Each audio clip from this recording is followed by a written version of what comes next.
U Vrnjačkoj Banji, Trsteniku i Čačku od danas rade centri za podršku porodicama koje su u riziku da im se izdvoje ili oduzmu deca.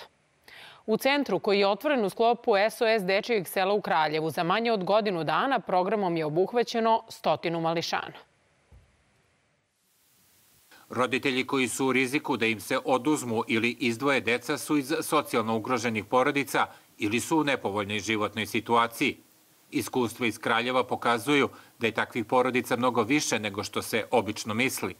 U okviru Dečijeg sela u Kraljevu podržavamo 40 porodica, to je negde 100-ak dece i 50-ak roditelja.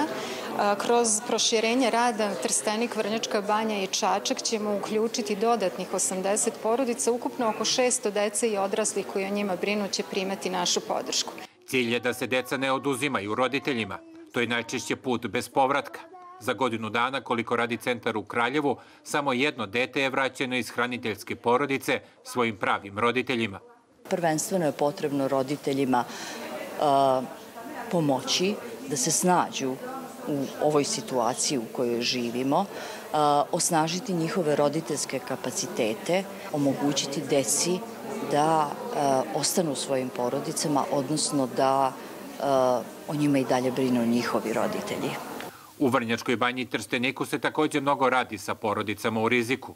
Bilo je malo takvih slučajeva, ali nikad nije na odmet da imamo jednu novu uslugu, pre svega koja će se odnositi na osnaživanje porodice, da ne bi došlo do izdvajanja dece iz biološke porodice.